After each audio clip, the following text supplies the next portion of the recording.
Welcome everybody to, I guess it'll be our first download. How about we're getting down Download. with Nick? Down. Getting down with Nick. How's that? I like that. Fair enough.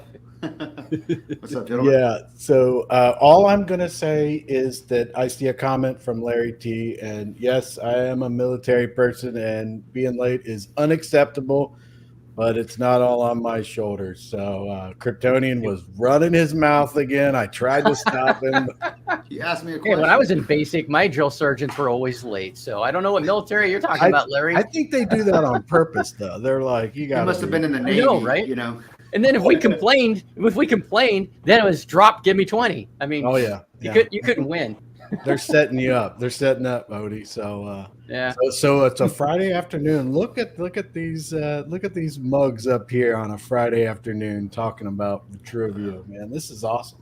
So Nick, you got some questions and you got some stuff to present, man. So yeah, and I'm very excited. But first of all, hi, hello, namaste, bonjour to everybody. I'm just so excited to be here today. It's a good Friday. Yes. I always enjoy Friday, especially around this time, because I am a slacker, and this is the best time of the week for me to slack off. So I'm happy to be here. I'm happy because my dad is visiting me. And I heard about that. How's that going? How's that for you? He's adjusting. He's was a bit apprehensive with the two doggies. I have two Australian Labradoodles, Juno and Ziggy. They're 3 years old. So they are, high energy pups, and he's 86-year-old. So, but he's okay with them now. So now they go hang out in his room and keep him company and all that. So, yeah, it's fun. Cool. It's great. They'll end up being best friends in no time. So. Oh yeah. So it's you know what, Odie, I'm a little distracted by your background, but hey, it's awesome. I love it. Oh, you want me to? I can pause it. No. It's actually I'll actually stop and look over there and be like, oh, what was I talking about? Oh, that's a cool. You do like the ObiWan Kenobi that Starbuck Swashbuckler made for me, right? Yeah, I do. I love it. It's great. Yeah, so. I think it's pretty cool. But if it becomes distracting, I can totally pause the. No. I was just joking with you. I was joking about it. All right, so Nick, we got people rolling in, so I'm not sure if you want to wait a few minutes for some more people to get here. If you just want to jump right into it, we can just wait and for a couple more minutes and then get going. This is our first. It keeps going up, so people are rolling in now. So okay. This is our first download, and because we've got a lot of information, kind of, if you will, sort of to catch up on, so it's going to run a little longer. But then as we get into more habitual things, it'll get easier. But maybe while we wait, I can talk about why I want to do this on a weekly basis. That's a good I think that's a good place to start. I think the simple reason is that as we are getting more into actually building out this ecosystem, it's just a lot of work. And I know there are 30 hours in a day, but still, I got to sleep a little bit. So I've been averaging 3 hours a night. And, it's crushing. And I cannot spend as much time in Discord as I would love to. And so, we have a team there that does a pretty good job of curating questions and all. And I said, well, what is the best way in which I can engage with the community and give them the most high quality sort of time and answer to questions, etc.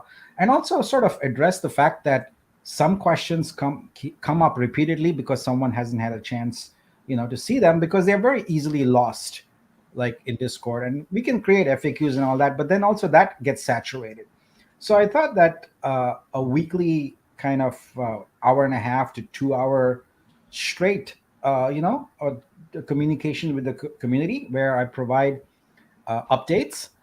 Also, bring on any kind of special guests who have highlights for that particular week. If someone achieves something big, one of the council leads or someone, bring them on also, and give you the straight information, and then spend some time answering questions. I like to answer questions interactively like this versus on Discord, because what I find on Discord is I don't have the bandwidth to stick around for an interactive back and forth, a long time. It's much faster and efficient to do it verbally here. So, and then the staff can take some of these answers here and disseminate them easily in bite-sized chunks so people can find them. So that's what I'm going to do. That doesn't mean that I won't show up in Discord, etc. It's just that when I go in there, there's a lot to catch up on, and I have a lot on my plate right now, as do a lot of the staff, and so I wanted to continue to be accessible. That is my highest priority, is to always be in touch with the community. And so I thought, well, why not just allocate fixed time so everyone knows what it is? And as our community grows globally, I do want to move the time around to accommodate different time zones also. But for the most part, I feel like the morning this time here catches a lot of different time zones, albeit it might be a little late for a few people, but we might do an occasional one out of band to capture other time zones also. Yeah, as much as people can get, we can accommodate getting people as much information as possible. That's great. Yep. Yeah, that'd be awesome. I agree with you, Nick. I think it's so much easier to do it verbally. I mean, Discord has its place, but I do agree. I think it's much easier doing interactive. I like it. Yeah, I think because especially like a guy like me is when I'm typing stuff out, I'm saying it in my head, and then I look down and I'm like, that's not what I was saying. Yeah, I do that too. There's a lot of backspacing. I do a lot of backspacing. Yeah, people read it and they're like, what the heck is that old guy talking about? That guy's off his rocker. Yeah, he is. All right, you ready to get into your presentation? I am ready to rock and roll. Let's do it. I'm gonna bring this up on the stage. I'm gonna remove us and mute us, and we'll be here if you need us, and we'll pop in if need be. All right, thank you, Chris. Right, welcome everyone to Vitruveo's first download. So this is season 1, episode 1. It's September 15, 2023. I'm Nick Kalyani, the project lead. And what I'd like to do is give you an update on what's been going on the past week, maybe a little bit beyond that. So let's just get going right away. My agenda for today has 8 topics. The first is to give you some highlights, very high level. I like in these downloads to also do product demos where possible. So I'd like to do a product demo today. Then I want to go through each council and give you an update on what they're working on. I want to give you a financial update. Next, I want to talk about what's coming up. What are some initiatives we are working on? I also want to give you an early preview on the booster sale. Like we are finalizing, and I would say that we are over 95% maybe finalized on some of the numbers, etc. So I want to present that with you, for you rather.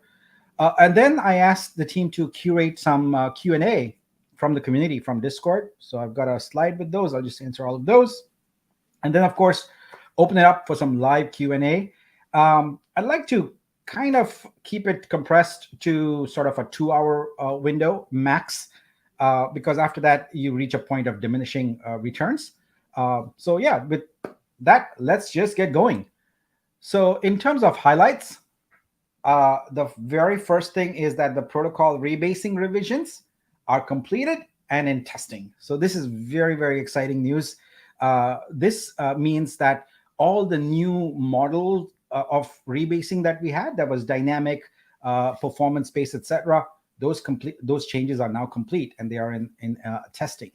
We are doing a lot of planning. And when I say a lot, I mean significant amounts of planning for mainnet and beyond. By mainnet, I mean RC1. It's right around the corner. And so we just have to get everything in place. And believe me, the magnitude of work involved here is huge. We are talking about essentially uh, bootstrapping and kickstarting a newly branded protocol with a new vision, etc., in such a short amount of time, and it's unheard of, and it's a lot of work. The devil is in the detail. At the high level, it seems like, oh yeah, it's not, just slap it together, but there are literally hundreds and thousands of tasks out of this, and it's very time consuming. We've started a marketing rollout. So if you go check out our Medium, you can see our first article starting to pop out there. And the booster sale is going to essentially define the future of this protocol. And we are gearing up for that. You're going to see some details on that today. So those are some very high level details. Let's get right into the actual details and talk about some of the hot topics. Okay.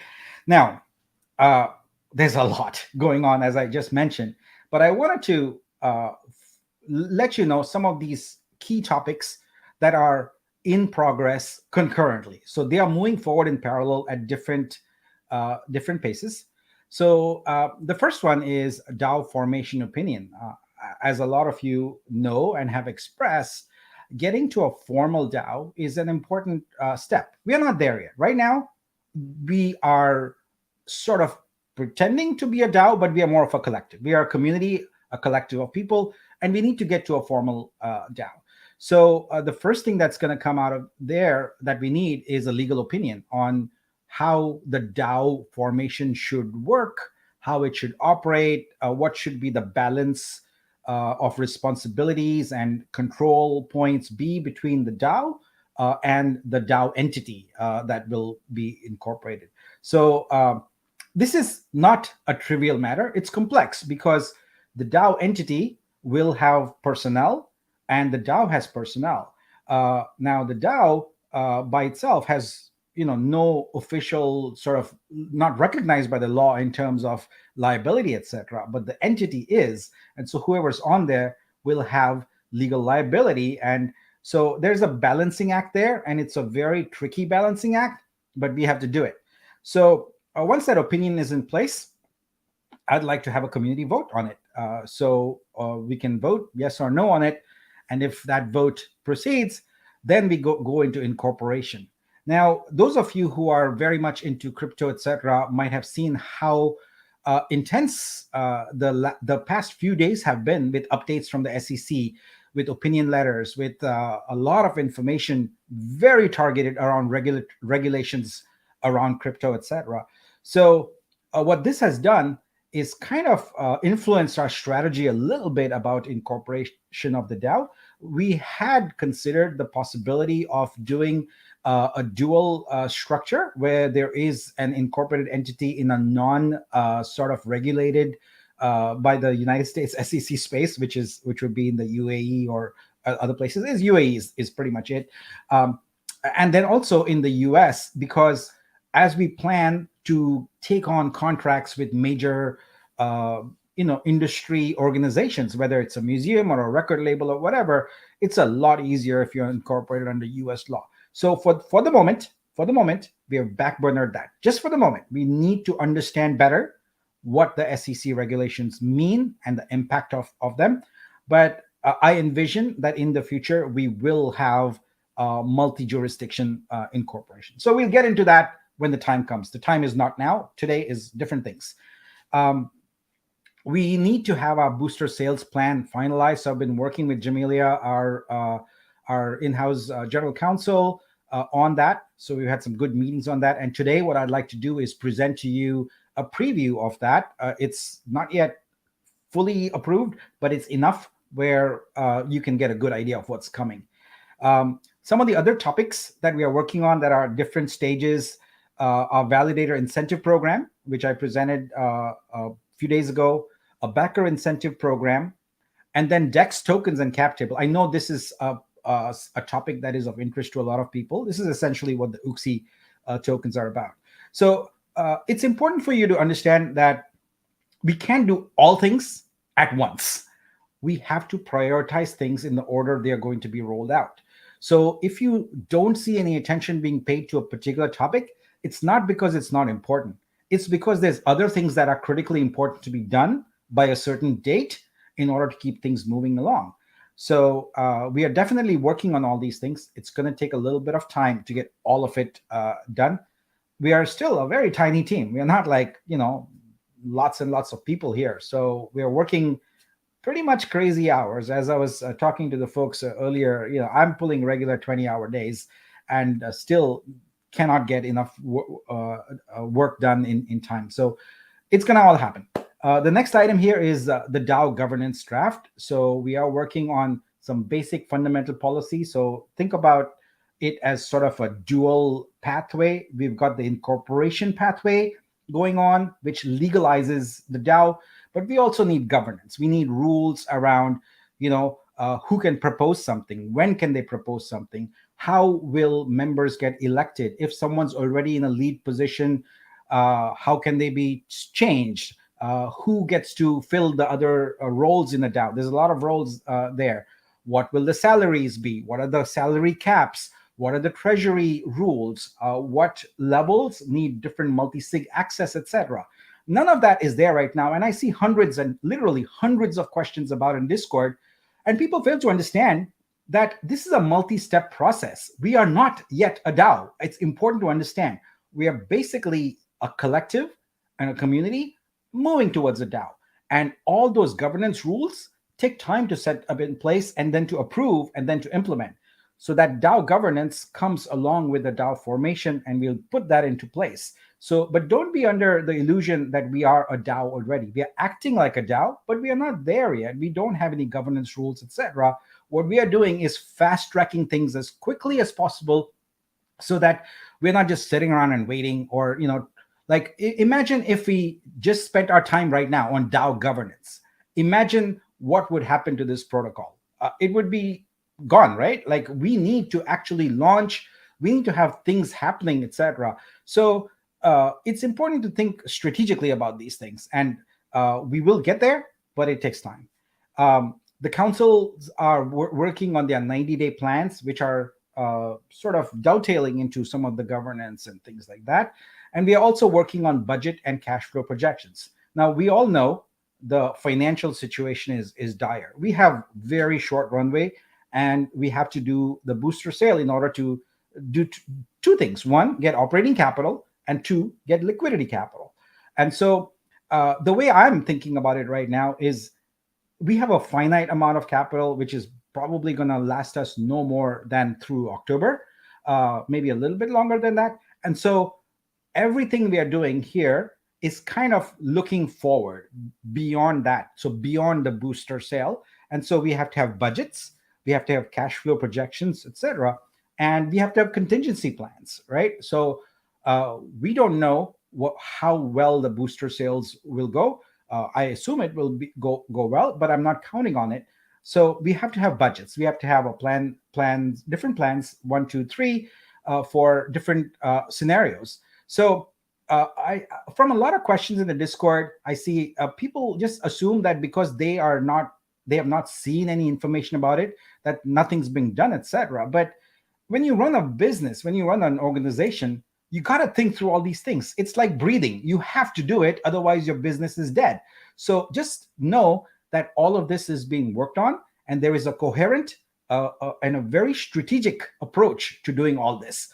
You should feel confident about that, because it's not willy-nilly like, yeah, let's just throw out some comments in Discord and do things.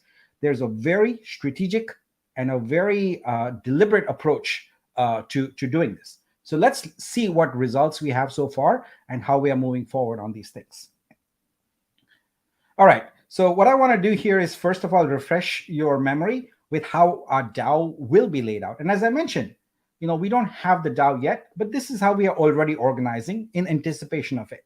So there are 5 councils: strategy, ecosystem, technology, creator, and marketing. And what you're going to see is updates from each of them. Some more detailed than others, because it lends itself to updating you much, much easier. Now, one of the things that you will see is there's team circles there, like all those white circles.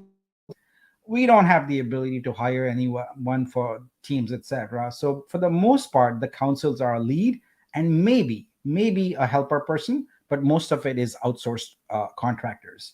One of the first things that I want to start doing, even as we sort of work on this DAO plan, etc., is get those advisory groups going. So I think that's the first touch point for community members to start participating with the marketing leads. I'm sorry, the council leads, and start giving some of their input. So we already have community participation in a multi-sig wallet. Like that was the first thing I did, is I created a multi-sig wallet and I invited 2 of the community members. So there is a validator representative and a YouTuber's representative on there. So all financial transactions that are going forward since we got the funds transferred over have had community oversight in them.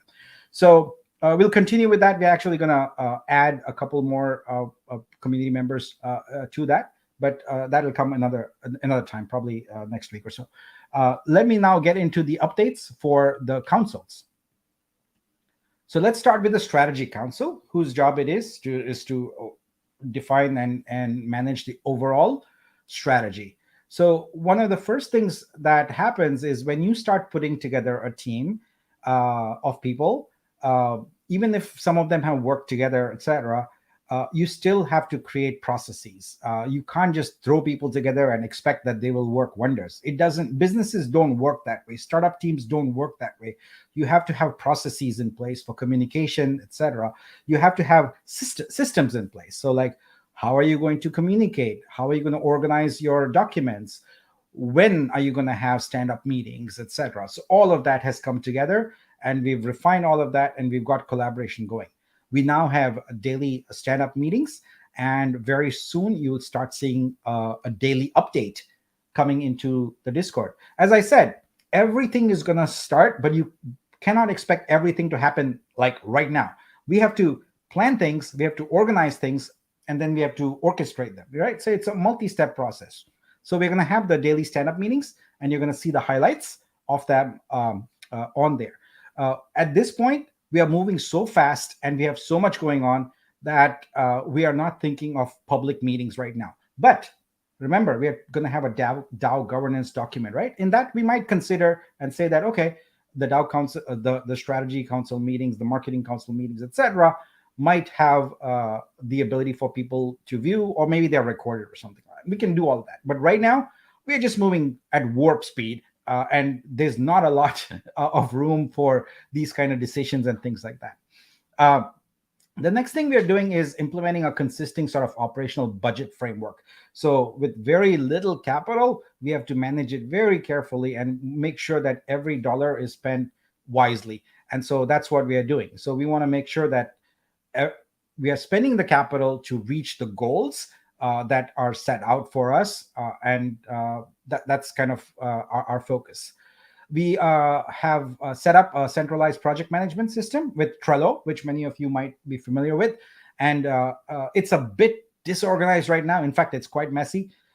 Alex, as part of his operations team lead, role is organizing it, and we will make a view of it, like a less cluttered view of it, available to you, so you can see how things are, where in the pipeline certain things are, etc.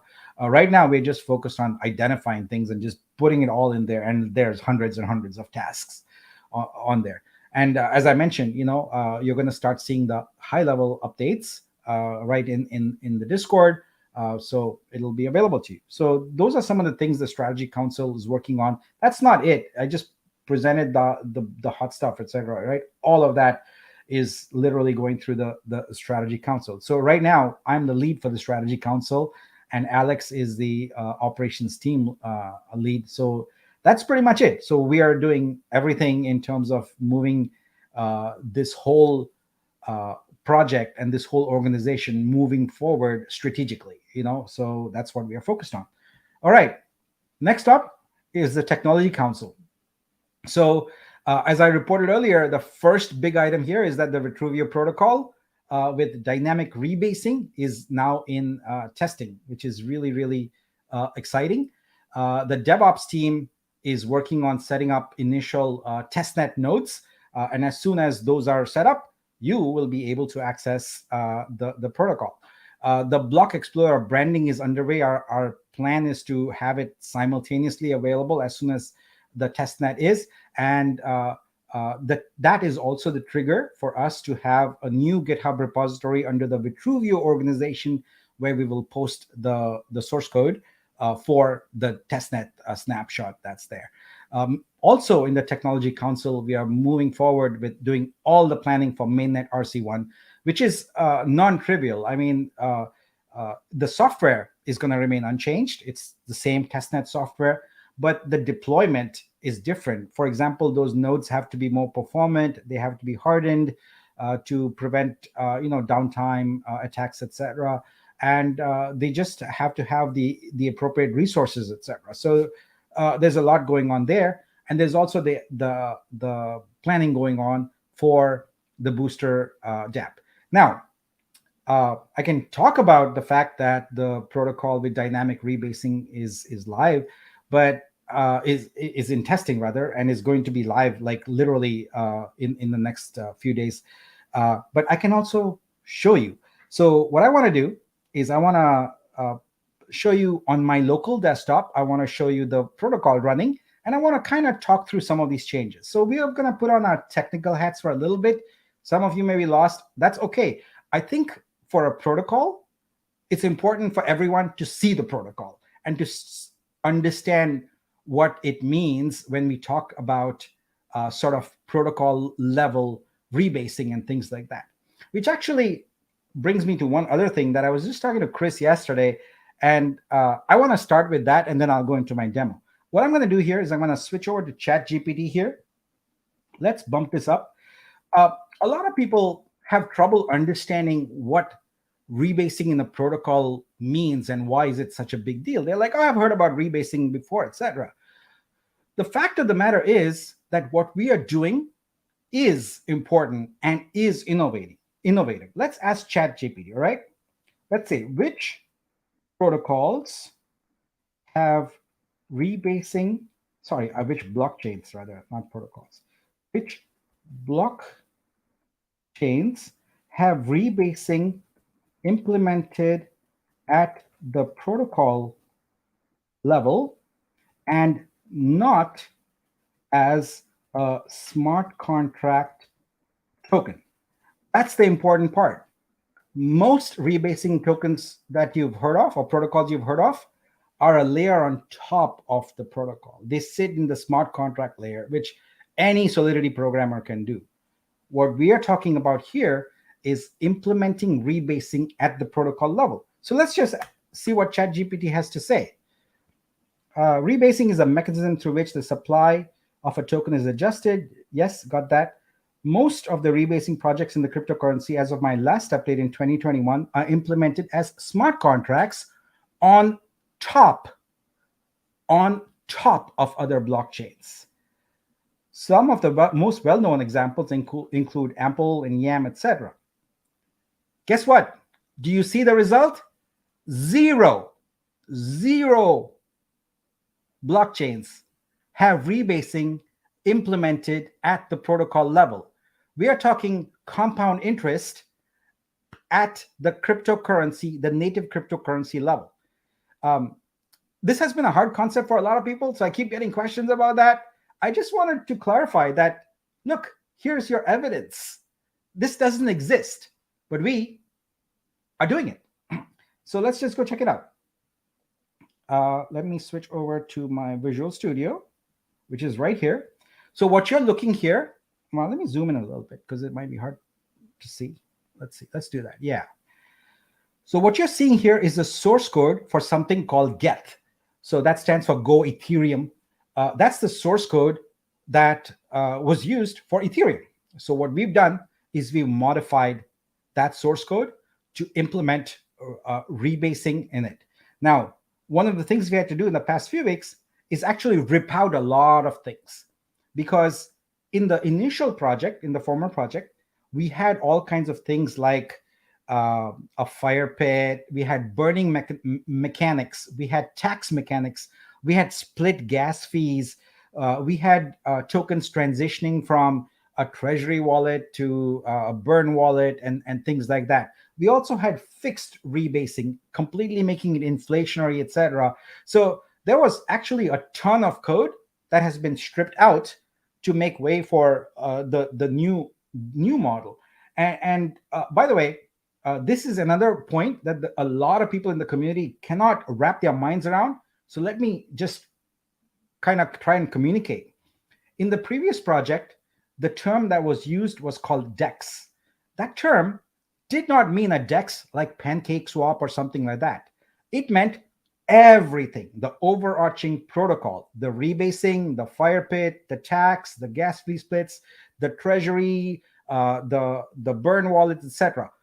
So when you see the term DEX in the context of the prior project, just understand that it does not mean a tiny little sliver of Pancake Swap or something like that. It means the whole darn project. Anyway, getting back to this, I'm really excited about this because as you can see here, this is the sort of console for the protocol. And as you can see, it's going through and there's a block being sealed every 5 seconds. So that's what's going to happen in Vitruveo is there's a block every 5 seconds. And if you recollect, the way the protocol is designed to work now is that rebasing is a reward. So it's really an early adopter reward system. So if as an ecosystem, we do well and we meet the transaction goals set for an epoch, and I'll get to what an epoch means in just a moment, then we get a rebase. If we don't meet the goal, we don't get a rebase. So now what's an epoch? So in blockchain terms, in particular, an epoch is a duration of time. So for our purposes, we have pegged the epoch at 17,280 blocks. Now I just said that a block is 5 seconds, right? So do the math, 17,280 by 5 seconds, multiplied by 5 seconds, and it'll come out to approximately 24 hours. So that's what it is. An epoch is approximately 1 day. I say approximately because sometimes the duration of that block might be like 4.9 seconds or 5.2 seconds, etc. So we don't go by linear time like on your clock. You can't say that, oh, there's going to be a rebase at midnight or something like that. It doesn't work that way. It works when the block 17,280th block is mined, and then every multiple of that thereafter. So now the challenge is, how do you go about testing something like this? Do you have to wait a day or whatever? No, we can't do that, right? So what we do is for testnet, we accelerate the epochs. So you can see here that the epochs here, the blocks are just 10 blocks. So we are basically saying that 10 blocks in the testnet will represent 1 day. It might be a little bit more or less. This is just on my machine. I'm trying out different things. So when we actually do publish it and launch it on testnet, we'll let you know what the epoch is supposed to be. The other thing is also it's performance driven, right? I got to have transactions going, but I don't have the patience or the time to keep doing transactions in order to meet this. So for right now, before we launch testnet for testing purposes, what we do is we automatically generate tokens at random. So you'll see here, there's a couple of lines. The developers among you might be familiar with this kind of code. What we are doing is that we are generating a random number of transactions per epoch and saying, okay, that's some number. It's either at the goal, it's below the goal, or it's above the goal. Now remember, our threshold for rewards is it's got to be at least 75% of the target goal. So you get a rebase if the transaction count matches 75% of the goal or exceeds it. So 75, 100, and 125 are the magic numbers. So if it's up to 75%, there'll still be a rebase, but it'll only be a 75% of the actual APR that will be added for that epoch. If you exceed up to 25% beyond 100, so 125% will be increased in the APR multiplier that's there. So that's basically what's going on. And in this source code here, you can see the fully implemented thing. In fact, you can see that where it says, it'll say success when you meet the goal, and it'll say, sorry, the rebase was skipped for that. So that's exactly how it's going to be in real life. There might be days that go by where we didn't meet the goal. Maybe it was a weekend, or maybe it was, I don't know, the weather was bad or something, and people didn't do. So you might skip rebases that way. And so one of the plans, as outlined right now, is that the rebasing lasts 5 years approximately. So we go from 50 million tokens to 250 million over approximately 5 years. Now that is contingent on us hitting 100% daily. There might be days where we go less, there might be days where we go more. And so that 5 years could be less or could be more. So we could have reached that 250 million faster or slower. It depends on how well we kick ass together, right? So that's important. So anyway, this is basically doing its thing. It's working. I want to see if I can. So right now for this particular test case, I have said that the epoch is 10. So what that means is whenever you see a block number, and that's what this number is, where the end is a 0, as a multiple of 10, you will see that there will be a sort of a rebase. So here, in that particular one, it says the goal was 334, the transactions was 271, and let's see what happened here. The ratio was 81. So it didn't meet the 334 threshold, but it exceeded 75% by 81%, right? And so the rebase was adjusted accordingly, and that's what happens.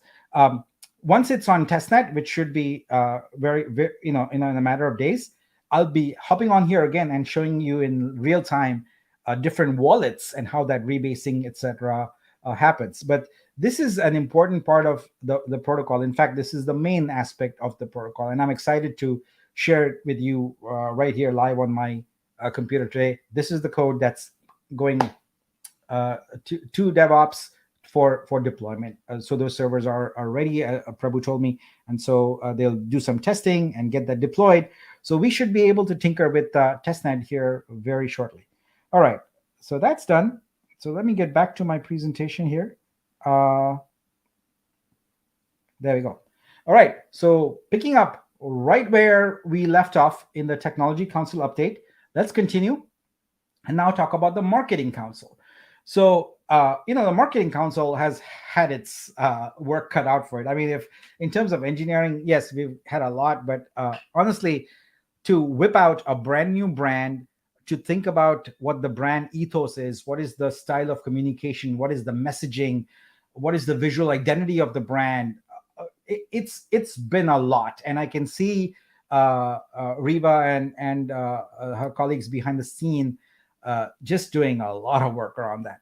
But out of that, what's coming is a brand book with visual guidelines and a mission statement to support our marketing initiatives. So when we are doing marketing across so many different platforms, social media, also, we might do paid ads, things like that, etc.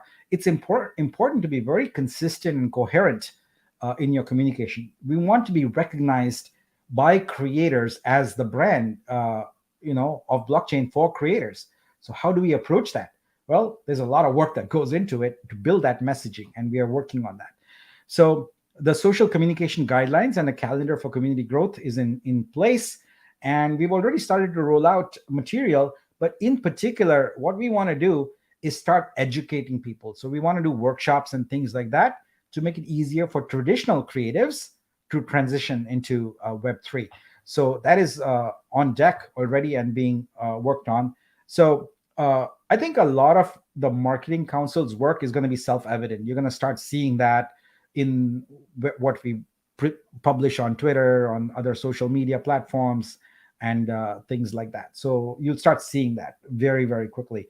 In fact, you're already seeing some of it. All right, now comes the Creator Council, and this is obviously going to be the heartbeat of this organization. So it's important, and first been doing a bang-up job already. Basically, what we spent the past week doing is getting alignment, all right? Because she doesn't want to bring a bunch of creators here, and they're like, now what?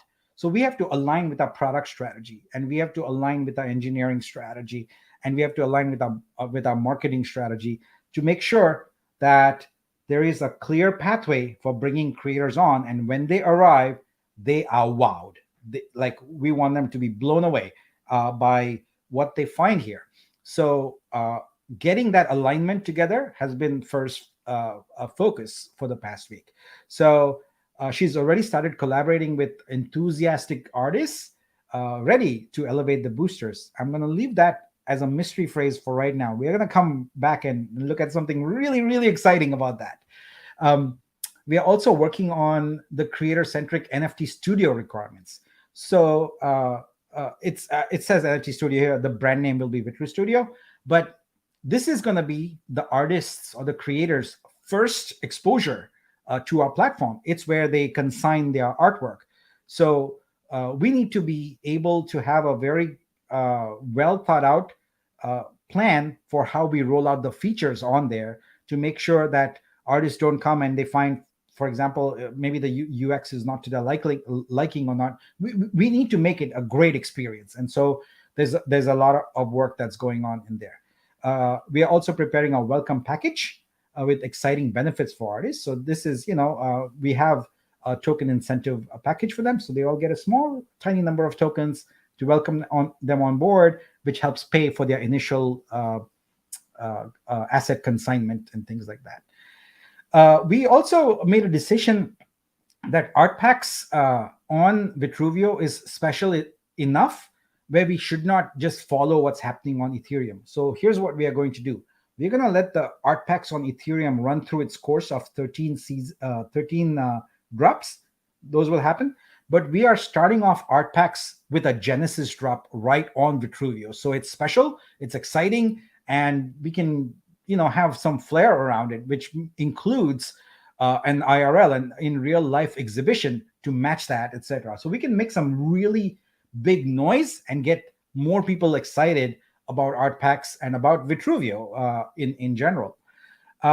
So there's a lot of networking going on. I speak in spaces, First speak in spaces, and we're already answering questions of the artists. And believe me, a lot of them are very, very excited about the vision and are anxious to come on board. Just yesterday, I was on the space, and it's sort of the anniversary of the Masa Amini sort of the revolt that the people in Iran had. And I was telling them how Vitruveo is going to be the first true blockchain that brings about equality. Because right now on Ethereum, if you're an artist from a banned country that is sanctioned by the US government, you are arbitrarily blocked. You're done. No matter that you're an artist and have nothing to do with the policies of your government, etc. But with Vitruveo, because we will have a model where the artists consign their artwork, no individual marketplace that runs on our protocol can ban anybody, because the artworks are not in their contract, they are on the protocol's contract. So that is going to be a huge thing. We are the blockchain for freedom, the blockchain for equality for creators in oppressed countries around the world. So this is very, very important. All right. The next thing is a financial update. So let's go into that, because I see a lot of people asking, hey, Nick, you said you would be transparent and open and all that. So again, I'm just telling you that there's only so many hours in the day and so many ways to, so many things to get done. So what I have here is a high-level financial update, and the way we are operating right now, and we're going to continue to operate that way until we have a DAO governance document finalized. So think of this as sort of a temporary measure. I added the community members to the multisig because that's the community sort of control point, if you will. If you feel like there's anything that you feel should be controlled further, and we are really talking about 1 month here, right? I mean, that's the runway we have to get done.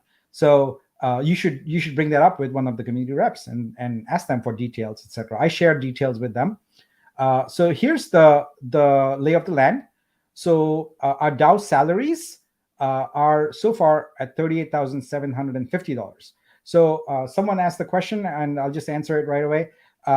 So since the day this whole thing started and I stepped up to today, I have been paid $0. So that's an important thing for you to know.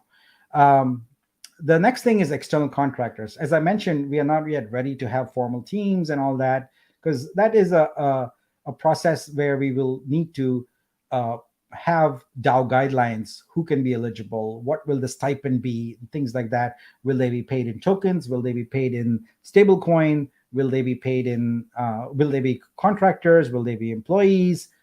All of those questions are completely unknown right now. So we're going to be doing external contractors for the foreseeable future. And by that, I mean a month or a month and a half going forward. The overall branding cost, a one-time thing of everything, was $15,000. Now, when I kind of took on the funds from the multi-sig, I was not aware that there were a bunch of July and August liabilities still sitting around there that had not been paid. So I took care of those also. And so that was 43,500, and that wiped the slate clean, and there's no past liabilities anymore. And then comes the miscellaneous operating and cloud services. I put out 10K there. It's much lower than that, actually. So the money just sits there. But I didn't want to give you a lower number and then exceed it. But this is all the various services that are used for the creative stuff. When we do our designs, etc., like Canva, etc., Google Workspace. Any online sort of cloud offerings we do, and most importantly, Amazon, which actually brings me to an important point. Part of the extra work the DevOps team has had to do is we couldn't get full control, what's called root control of our AWS account. And so we are essentially bootstrapping everything for Vitruveo from scratch in our own account, where we have root control in AWS. I have secured, I should be hearing from them today. I've secured credits, 10,000 credits. So our cost will be free for a bit. And I think I can get us some more credits also, probably in the 100K range. So for the foreseeable future, I hope, it's all subject to approval, that our cloud services at AWS will be free. But then also we are a protocol. And so we'll be having the most expensive nodes there, because they'll be the most high performance nodes with the highest bandwidth, the highest throughput, and the highest storage requirement. So our capital costs for cloud services will be significant. Now, we had initiated some conversations with Google Cloud earlier. What we need to do is find out what are the trade-offs there, because one of the things that AWS does is give us sort of familiarity for a lot of people out there, like the DevOps people that we would need to hire. Google Cloud, not so much. So if we want the best DevOps engineers, then we need to go with AWS or Azure, which is where most of them are familiar with. All right. So that's the financial update. And now let's look at the upcoming initiatives. So as I mentioned, testnet, as you saw, is ready to rock and roll. We'll start rolling it out here. And I will take responsibility for the fact that I have quoted dates before and we did not meet them. So part of the challenge is that I am quoting a date without having all the resources in place, including human resources, etc. And then once those dependencies start falling into place, you realize that, we can't make that.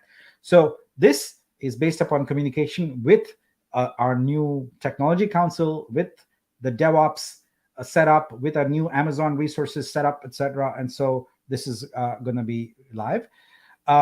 We are looking to start onboarding creators as early as October 4th. That's kind of the time frame we have set.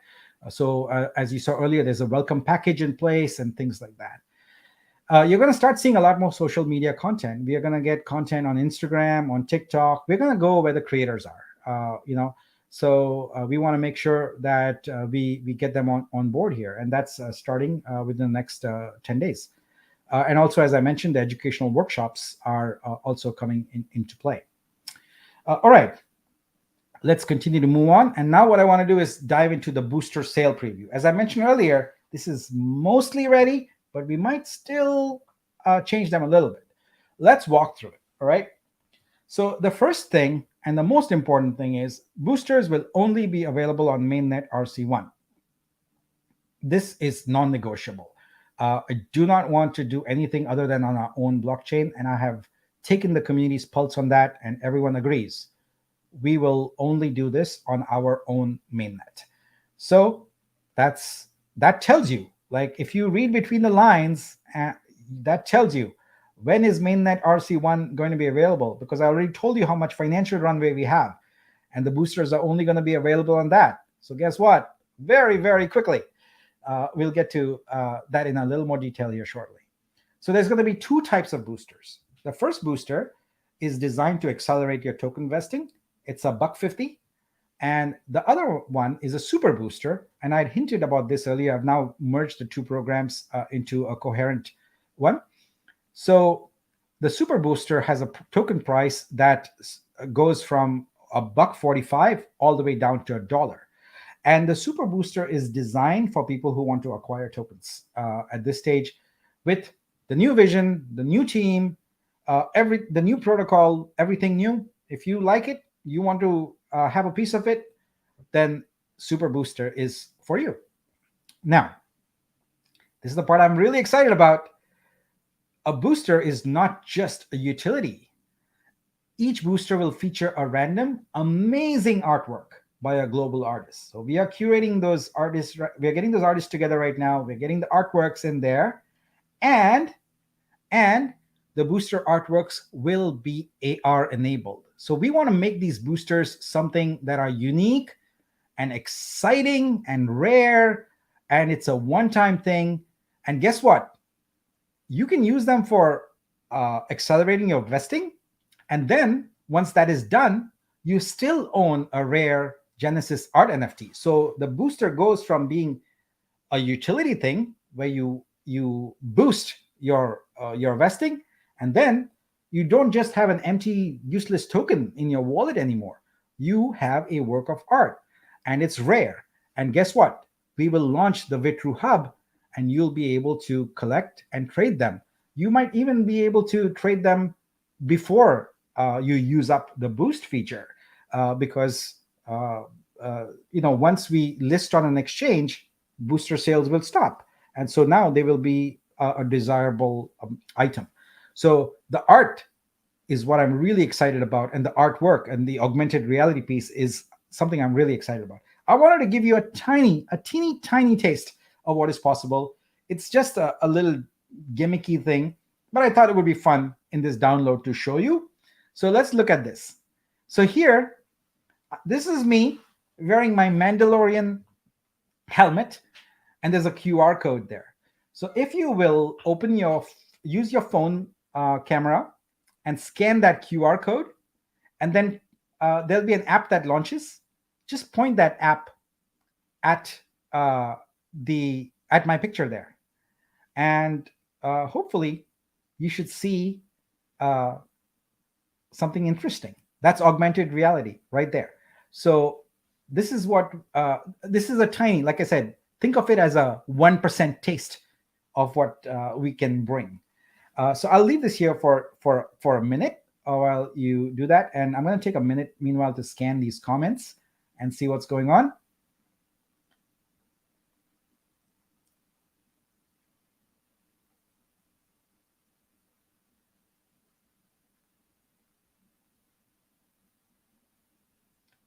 Wow, there's a lot of comments here. All right, Nick, is that Boba Fett that comes up? Is that, or are we talking about the Mandalorian? It looks like Boba Fett to me. Yeah, it's just something I whipped up very quickly. Just wanted to show you what's possible with augmented reality. Now, the leading company in the augmented reality space is one called Artivive. They charge artists a monthly fee based on the number of views. We will make augmented reality available out of the box for artists, right? Just like that, just as you saw it.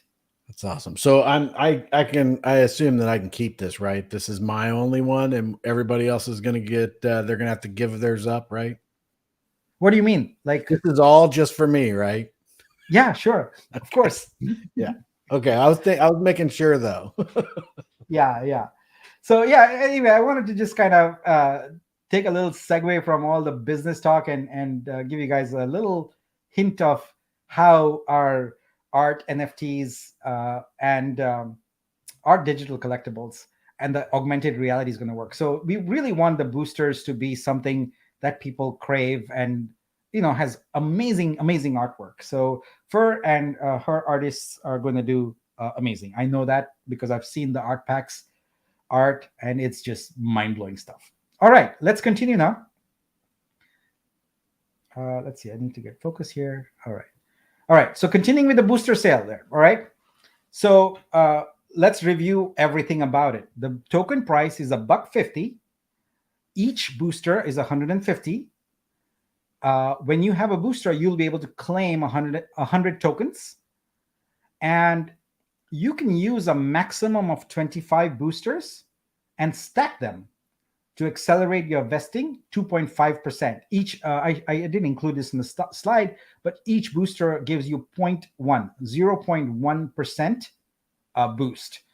So you add that up for 25, and that's 2.5%. Now, beyond 25, you can buy more if you want to. The boosters are good for the artwork and the token claim. So the first 25 you can stack on any of the accounts, and you'll be able to have 2.5% accelerated vesting. Now, that 2.5% is across the board. So what that means is the first month, your 0.25, it won't be 2.5 for everybody. It'll be whatever you buy. But this applies for not only the first 6 months, but also the remaining 12 months. So even your monthly vesting over the latter 12 months will be accelerated. All right. Now, as I mentioned earlier, you can buy and hold these for future trading after the Vitru Hub is launched. And the vesting acceleration is good for 18 months. So if you don't use the booster to accelerate vesting, that means its utility is still available. And if you put it on listed on the hub, you can sell it. And whoever buys it can then use it to boost their account. But of course, cap of 25. All right. Now let's talk about the super boosters. So the super boosters honestly are targeting maybe what I would call angel investors or institutional investors. This is for folks who want to get in on this protocol now, who didn't get a chance to get in earlier.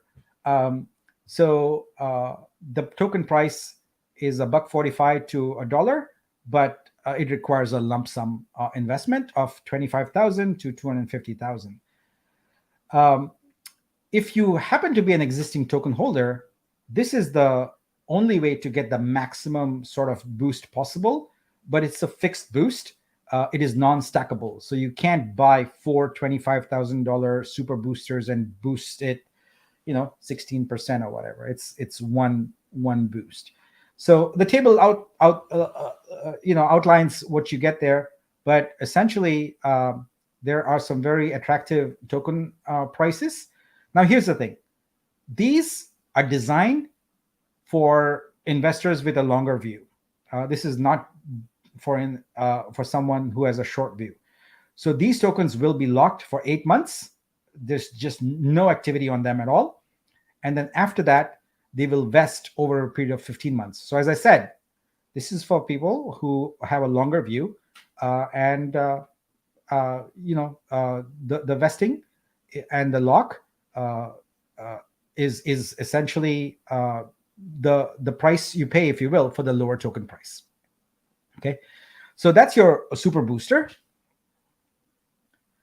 And now let's look at the 10 preconditions for the booster sale. Like everyone says, when is the booster sale? When is the booster sale? Well, there are 10 things that need to be achieved in order for us to have it. And we are going crazy fast on these, all right? On the right-hand side, I put October and a spaceship. I don't care to give dates very often anymore. But here's the thing. We have a runway. We got to get it done. So this happens in the month of October. I don't know exactly what date. It could happen sooner or later. But let's look at the 10 things that need to happen. 1, a DAO formation opinion has to be published, created and published to the community. The community has to vote on it and approve the DAO formation. And then we have to fast track the DAO incorporation. Why is that step number 3 necessary? Why can't we sell boosters without it?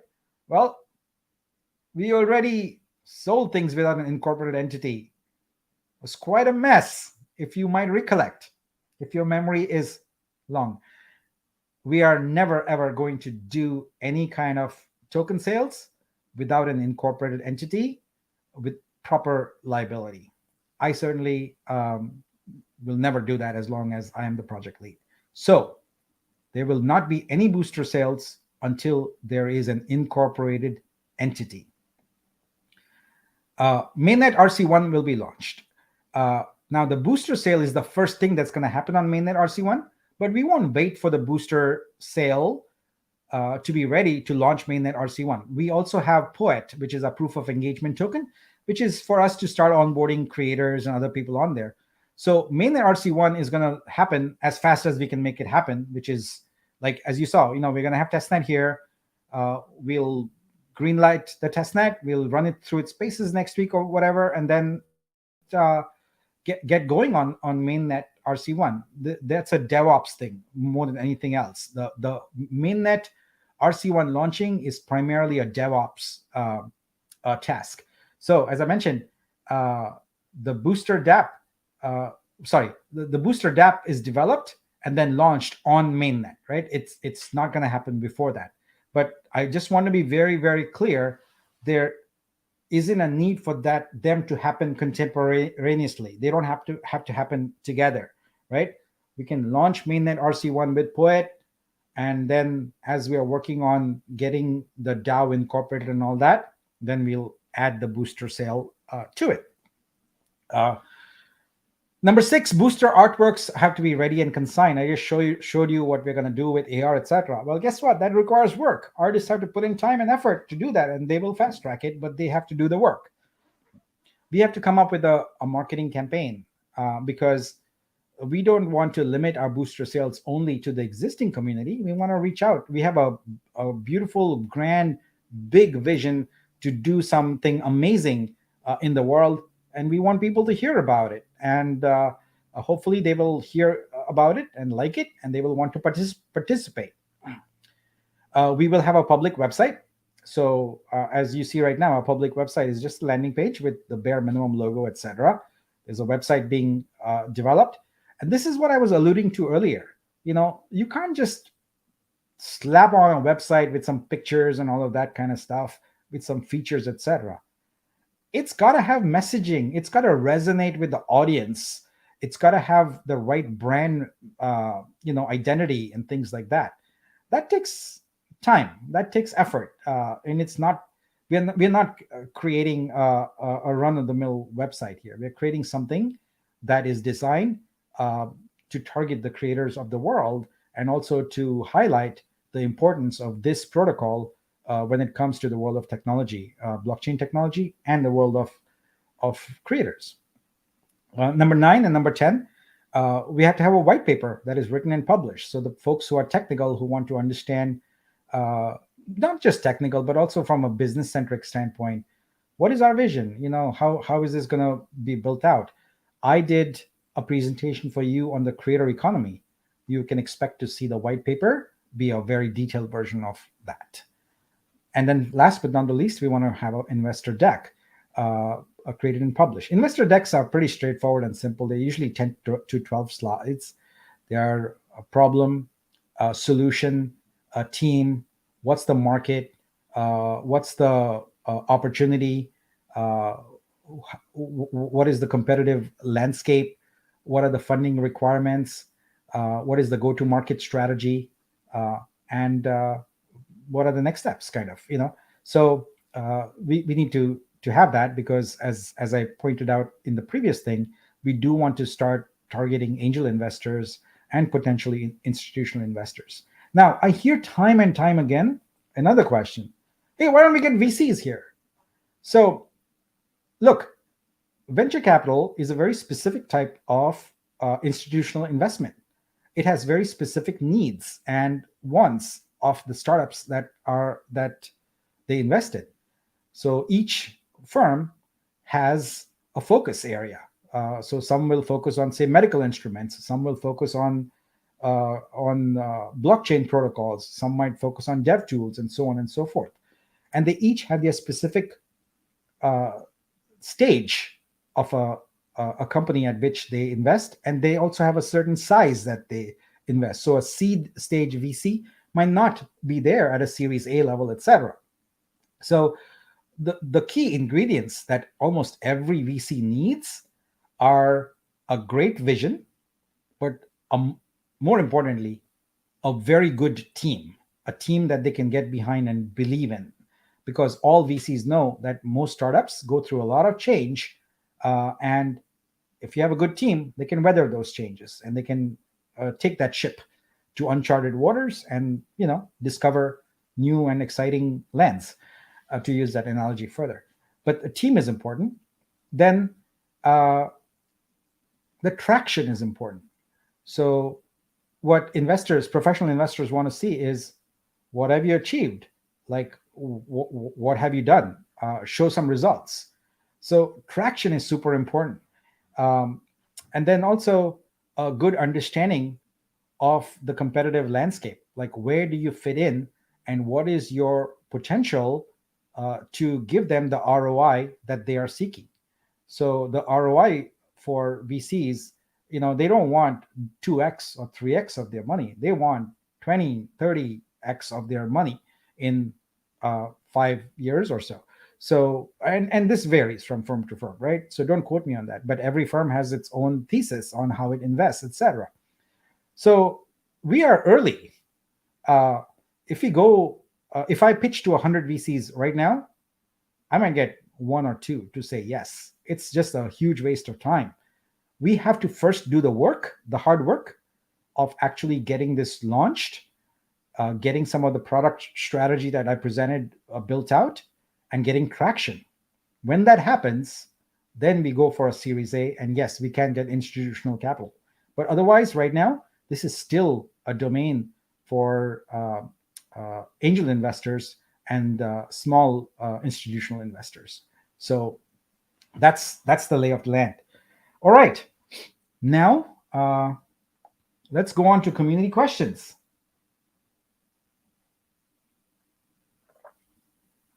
So sorry, someone took my slide off. I'm not done with my presentation. It's still there. Yeah. Okay, I don't know. great. Somebody pressed a button. Yeah. All right. So I put this up here because there's a lot of questions that are when. I'll just give the straight answer to all of them at the same time: when it's ready. You've seen how everything is coming together in such a short amount of time. It is impossible to parse that and give you specific dates. And then it's impossible for us to actually meet those dates because there's so many cross dependencies and things like that. So any date I give you would be an estimate, right? So instead of that, I'll just say when it's ready. Now, let me start going through the community questions. So this is a list of curated questions that came from the community. I'll start with those. So what is a USP? What is a unique selling proposition? Why will artists come to our blockchain instead of the other crypto projects for artists already out there? Well, our USP is that we are an ecosystem designed from the ground up for creators. So we are a vertically integrated ecosystem, much like Apple, where they control the hardware, they control the software, the operating system, they control the app ecosystem, etc. And so our USP is that we are focused on creators. We cater to them, and not just at the technology level, but also at the ecosystem level. We provide them incentives, we provide them education, we provide them marketing support, and we have events and things like that. Now, why would artists come to our blockchain instead of other crypto projects? For the simple reason that all the other art NFT-centric projects that are out there, Ethereum, Tezos, Solana, they are all part of a horizontal platform where the art-centric piece is just one generic part of the whole ecosystem. There isn't a focus. Let's take Ethereum, for example. The prevailing NFC standards are ERC 721 and ERC 1155. That's how you have a non-fungible token on Ethereum. Well, guess what? Neither of those tokens have anything to do with art. Those standards, rather, have anything to do with art. Both of them have on-chain a token ID, which is essentially a random number. That's it. Other than that, there's a link, and that link has information about the artwork, who created it, what is the title, what is the description, and what is the link to the image for the artwork. That's the poor, pathetic state of NFTs for art on other protocols.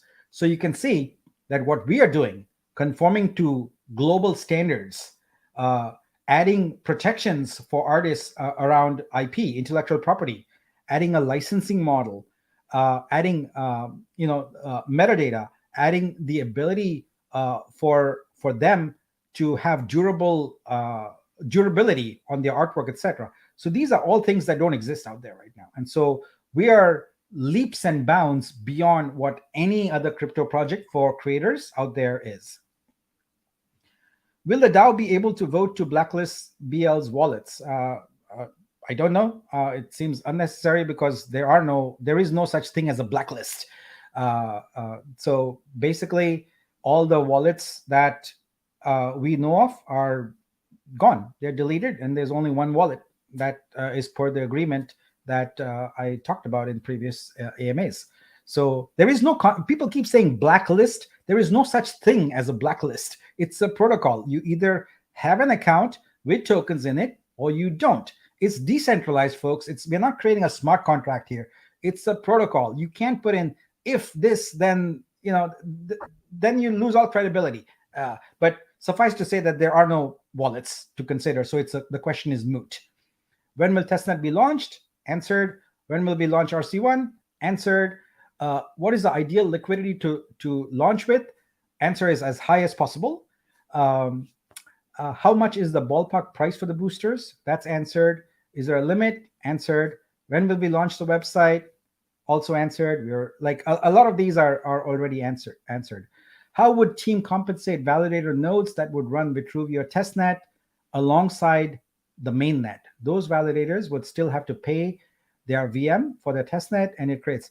Look, folks, we're talking about such a tiny window of time, and that I think it's immaterial to spend any cycles trying to come up with a program for this. We have so many other things to do, and to that statement at the end, how can they be compensated since no gas fee rewards will happen? This is not a protocol where any validator is going to earn any meaningful income through gas fees. Let's just put it out there. I have already done the VIP presentation where we talked about how you're going to earn capital through fees, through a share of the fees. That's where it's going to come from. But anyway, the transition from testnet to mainnet RC1 is so short that it doesn't justify us spending any time. Will we be having a light paper? No, we'll have a white paper. And as you saw, that was a precondition of the booster sale. What's our marketing plan? Well, gave you some highlights here, but I'm sure when Riva is ready and wants to share with it, she will do an AMA and present the plan. So one of the things that is nice now is that we have leads for each area, right? Each council. So if you have a marketing question, you should ask the marketing council lead, and they'll be happy to address that for you. All right. So I believe that was the community questions we had. And now we can jump into other things. I can stop sharing my screen. I probably need to take a sip of chai here. And what are we at? We are at 1 hour and 20 minutes. So I was accurate. I'm going to go about that long, and then we can go into questions. Pretty darn close to the time that you were talking about. I was pretty interested there in that. I'm a little bit upset that everybody gets a Boba Fett, but I guess we can share. But before we go to the questions, I would love to get your reactions to the first season 1, episode 1 download. please rate my performance, and anything less than 5 stars. No, I'm just kidding. Yeah, I'm gonna go with 2.5, so I can be in the middle. So I'm gonna Whoa. say I think it's great. I think it's a lot of information. I think that a lot of people out there have a lot of questions. I think you went over a lot of different things. And at the same time, I've found in these types of meetings that when a question, whether it be a silly question or whatever, once it's answered in some type of way, it gives them the ability to reformulate what they wanted to know, and that stuff. So the questions never end, but at the same time, it's moving the ball forward. So I'm happy with that. I'm sure that we're going to have a lot of other questions. I saw a lot of questions in the comments. Some people were like, oh, I get this. Some people were saying, oh, I don't understand this, but hopefully we can grab a few of those. And then the whole purpose of, I think, all of this, and you can correct me if you're wrong, Nick, is to try to give as much transparency as possible along the way. And having this meeting, a weekly meeting, hopefully would eliminate a lot of speculation and talk in the Discord as to what the really is. So, but I don't know, you guys, Odie, you guys have anything to say? Still absorbing. That was an awful lot of great information, Nick. Yeah, definitely absorbing a lot. Not sure where I want to start, so give me a moment to keep processing. Well, I think I'm you probably gonna may have to watch this again. Odie, you might have run out of time because there's Kryptonian, and we might not get to dang. anything else for the rest He of the comes back day. right when, yeah.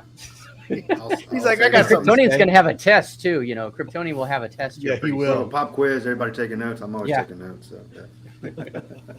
What do you got to say, Kryptonian? I had a ton of questions, and we talked about this. I think I know Chris talked to you about a lot of the questions that I had last night, Nick. From the community, and you addressed most of them here, quite a bit of them actually. I appreciate you taking the time. This is pretty cool. I always enjoy your presentations. I always learn something. I'm still absorbing as well. You did highlight on one of the first questions from the community, what makes us different, right?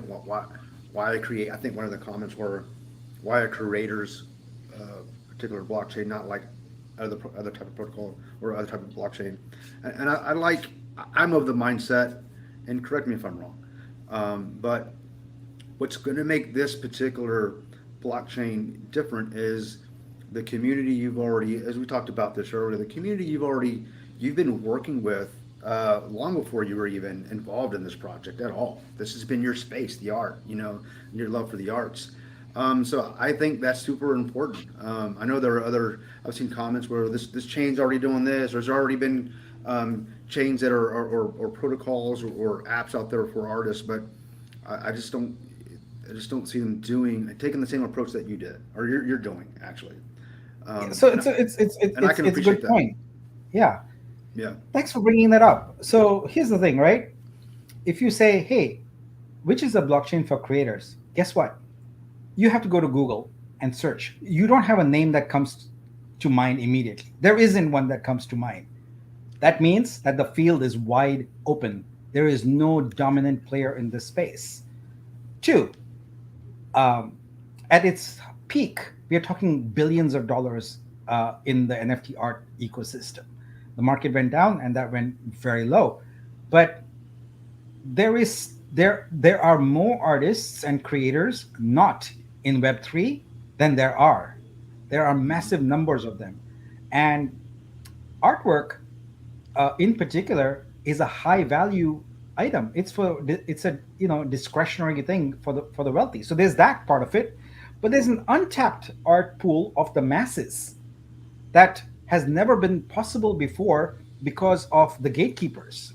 The gatekeepers prevented people like us, from really even having access to amazing artworks, etc. So this is a true new renaissance, and the entity, the organization that can cater to creators and make it welcoming for them, make it super easy for them, is going to be at the gate there counting the money.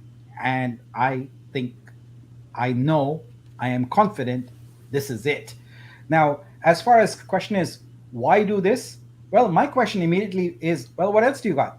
Give me some ideas. What would you do that has a greenfield opportunity, a massive market that has been untapped so far, has been proven to work in Web3, and has a lot of problems that need to be solved? Is it gaming? Well, there's protocols that are doing that. Is it DeFi? Very crowded space. What else you got? Bring me something and let's. So instead of just asking why this, also propose the alternative, like answer your own question, right? What about this? Exactly. Well, You know, all Nick, bring on to- solutions, not problems, right? Should be the approach from anybody that I would say that claims they navigate the space well, they know the space. There's a lot. I see a lot of chief, not enough Indians in a sense. Everyone's got something to say, but no one's bringing actual solutions to the problems in the space, in the arts, music. You know, and I like those specifically. That's why I like this project. You know, gaming as well. So. That's you know I stand with you on that. You know, what's the solution? You know, they're throwing all kinds of different. Well, this site's or this they're already doing this, and they're pointing all these things out, but they're not one thing that's doing it well, doing it right.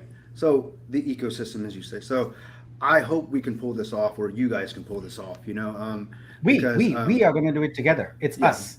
Well, It's us. well, I appreciate that. Yeah. You know, I'm along for the ride. You know, Yeah. I want to see this thing through. I rarely walk away from anything. When I've got something vested, I typically go all in, or all out, right? And I'm all in on this one. So I want to see this thing happen. So I'm looking forward to that. So, but I'm done talking. Go to your turn.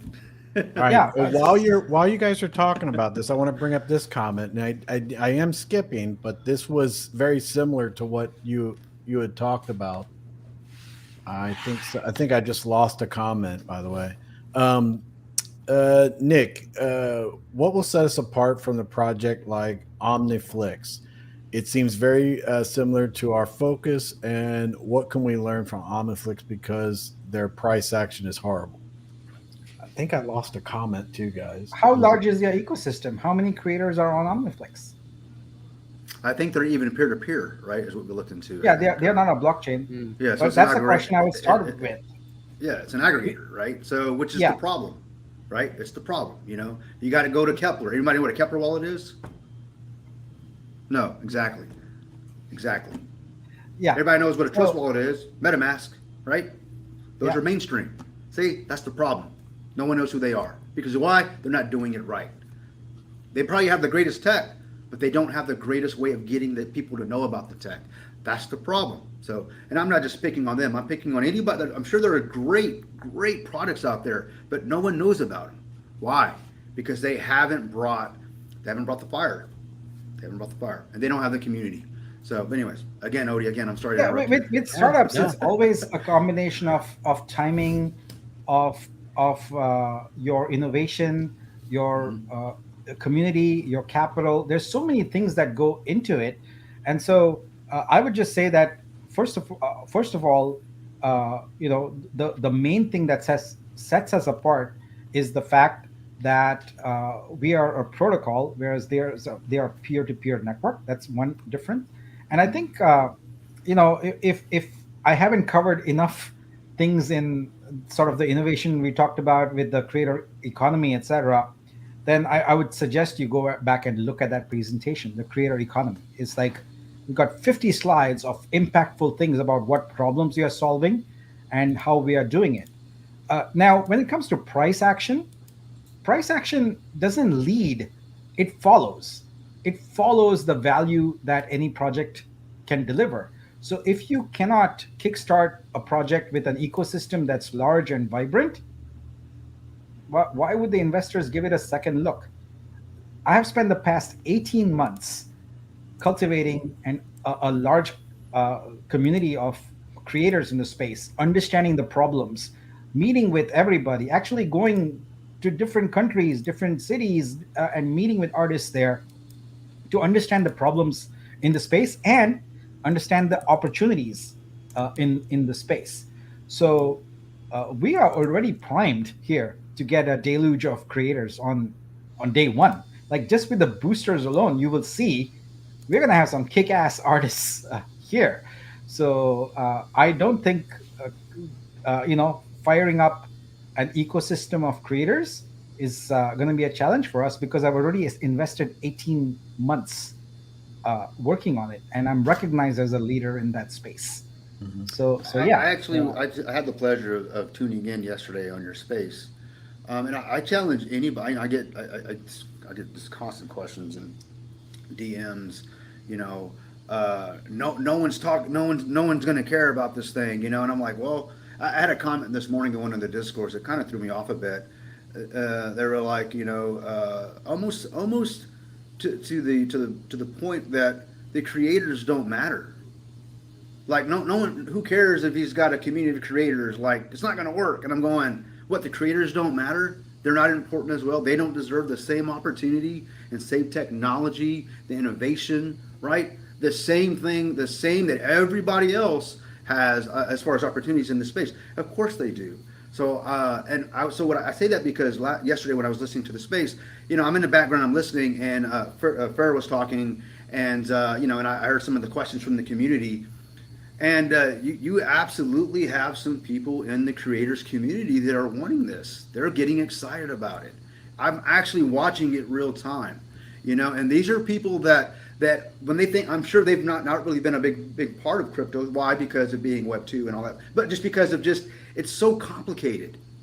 It's so complicated to get into this space, all right, and then of course to trust it, right? So I'm that's why I'm excited about your approach is keep it simple, KISS, keep it simple, stupid, right?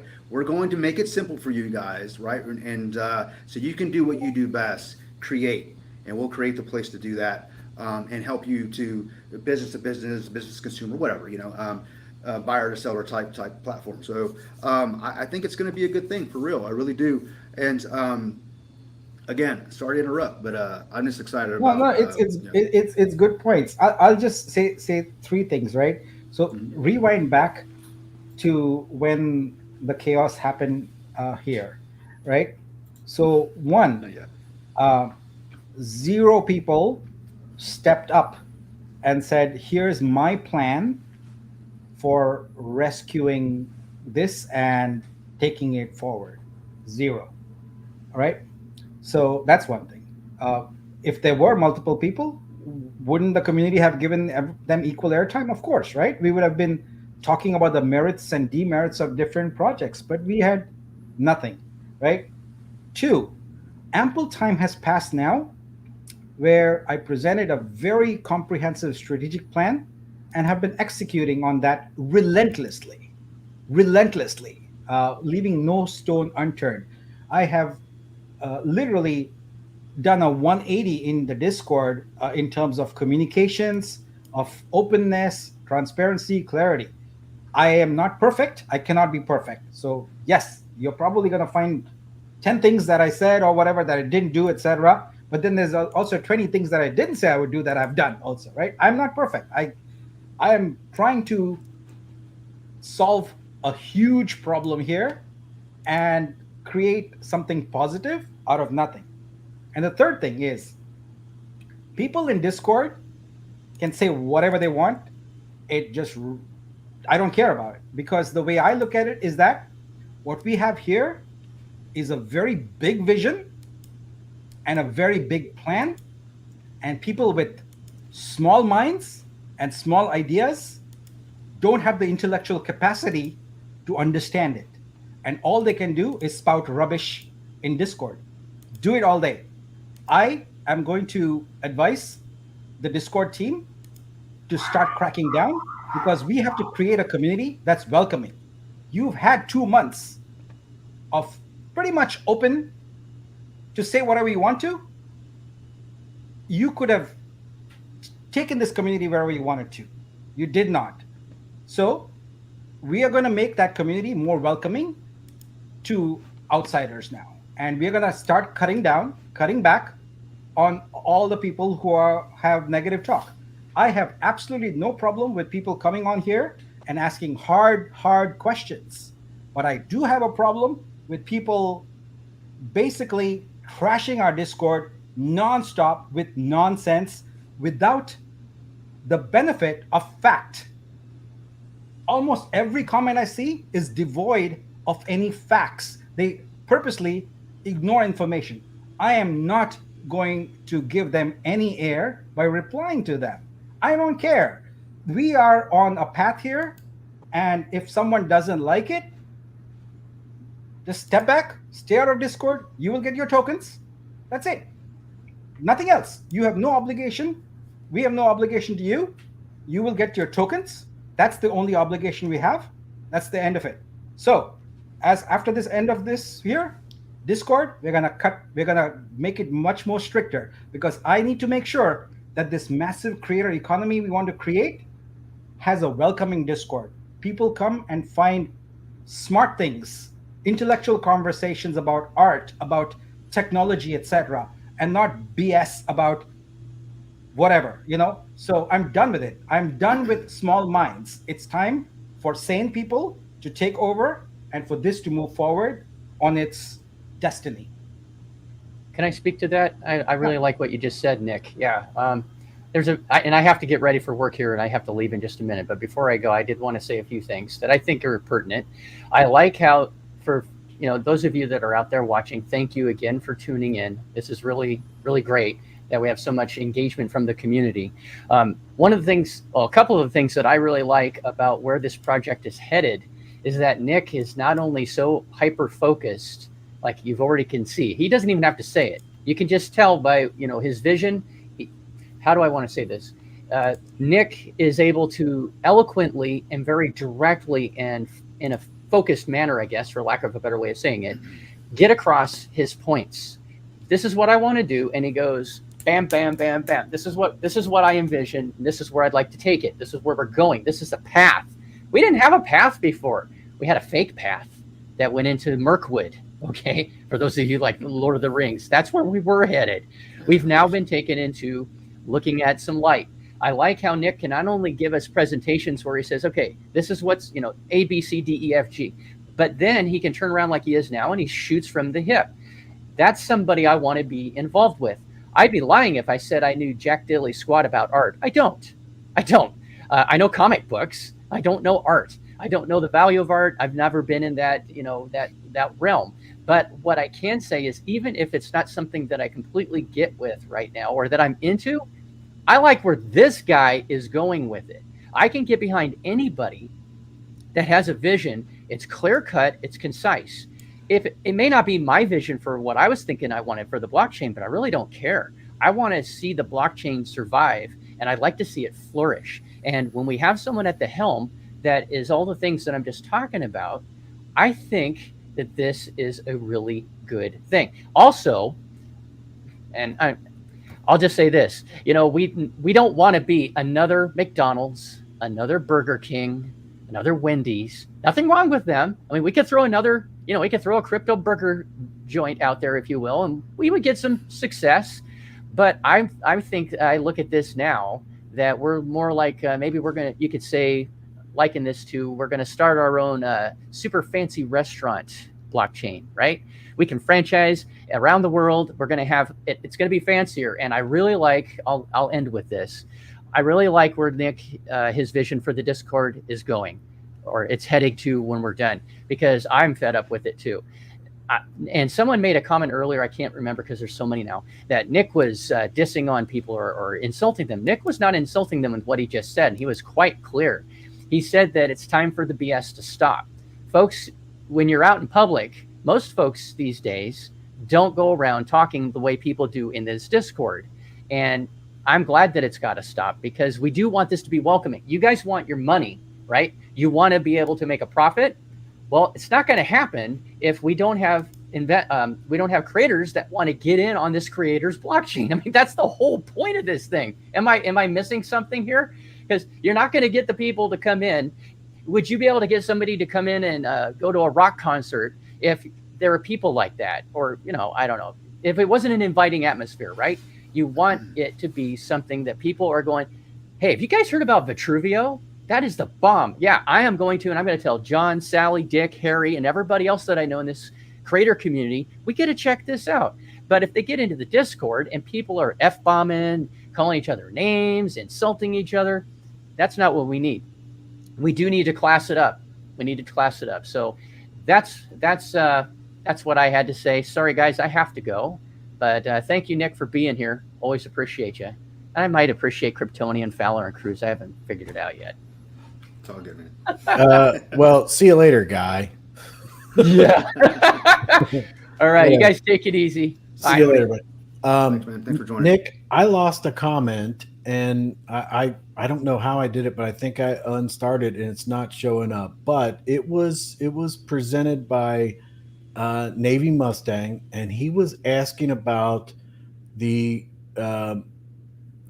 will the Discord, will the receipts of what has been spent be put in the Discord, including the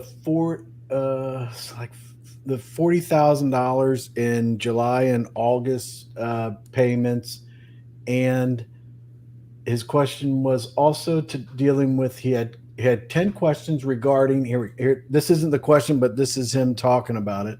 10 questions regarding the incorporating the multi-sig wallet in Discord for transparency. I hope you don't consider my question as nonsense. It's not. But he had nonsense at all. another question that really broke it down, and I unstarted it, and I've been looking for it for the last 50 minutes, and I can't find it. And I apologize for that. I must have done something wrong. Yeah, it's not nonsense at all. But here's the situation right now, right? We are trying to achieve what is really almost impossible if we're going to do it, goal in a very short amount of time. So my approach to transparency right now, before we have like DAO treasury rules and all that, is I invited members of the community to be on the multi-sig for them to serve as your proxy. So you have any questions, you go to Baron and to Greek and say that I want to know about this detail. I share and answer questions to them through the multi-sig channel that we are in. I present them the details, etc., before they sign off on a transaction. They are happy to counter and ask me for any invoices, etc., and do that. But to do that at large with the community is just counterproductive. I know of no leader who can manage an organization when they are being micromanaged themselves. I just don't know that. So use your community multi-sig reps as your proxy. Go ask them for clarification on anything. They can communicate with me, and I will share whatever details are needed. That's how we'll do it.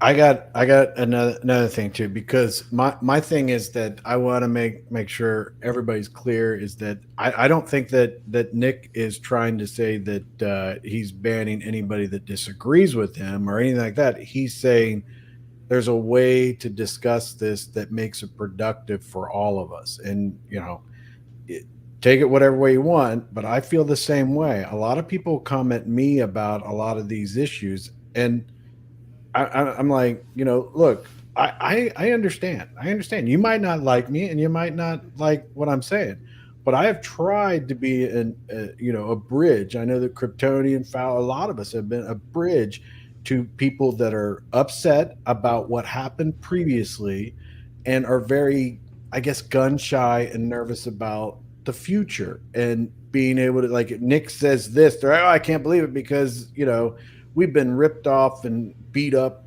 forever. So, okay. But I'm trying to make it so that everybody can ask their questions and they can have a good conversation and try to make things productive.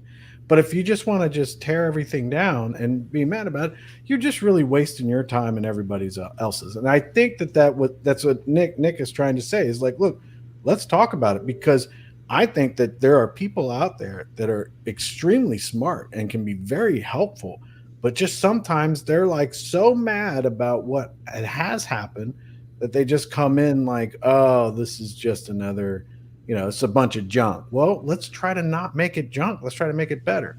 But the operative thing is to disagree without being disagreeable. Right. It's called being an adult, right? Yeah. So not being like a man child or anything like that, right? Let's talk it out. Like after a question's been asked and answered like 10 times, it gets a little old. And look, the fact of the matter is that things happen, and we hit a reset button, and we are moving forward. the point of the reset button is to allow us to move forward. Uh, that the other Vulcan Discord is still there. Please go there and continue to talk about the past. We are moving forward. Yeah. I like that. I hope that everybody can understand that, and I hope that people can see it more as like, okay, let's try to be productive. I mean, there people have brought things up that I think have been great, and you have listened to, and I hope that would continue. But enough talking about. I had another point, but I completely forgot. I guess it's my old age. Kryptonian will jump in here real quick, but let's get to these questions because I'm going to start getting behind. Um, uh, I'll drop here a thought. Maybe it's already been said. Vitruveo NFT, which gives people certificates, diplomas, Web3, blockchain, and different topics, whatever they get diplomas for. So I think that's kind of a question and a statement in there. Is that something that you can envision in Vitruveo? More than envision. So let me just tell you what we're doing there as a possibility. So Poet, proof of engagement token, was based upon a standard out there called open badges. So some of you might be familiar with that phrase. Open badges is used very pervasively in the academic community and in the enterprise community for credentials related to course completion, degrees, and things like that. And Poet does support that. But now the W3C, the World Wide Web Consortium, has a new standard called verifiable credentials. And if you recall my presentation on the creator economy, that's what we are supporting out of the box for creators. So with verifiable credentials, what you have is you have an entity and you have claims that they make and or claims assigned to them by issuers. So you might have an ID on our protocol, and you might have, for example, a credential from an art institution or a university or something, and that would be a claim that goes in there. So 100%, this is an important area. Although I would say that we don't want to be general purpose, we would be vertical on this for creators. So you showed at an exhibition, you got an art degree, you sold an artwork. Those are all things that can be verifiable actions on the blockchain. Okay, Tad, I think that we've answered this, but if not, reach out to me and let me know to make sure because I did lose the other comment. And I apologize. Yeah, for I that. answered this already earlier. Yeah. Next one here is from Moon. So, will the rebasing be sustainable and deflationary? It's a one way, and it is dampened by performance. So it goes from 50 million to 250 million max, and that growth can only happen when there is performance on the blockchain measured through transactions.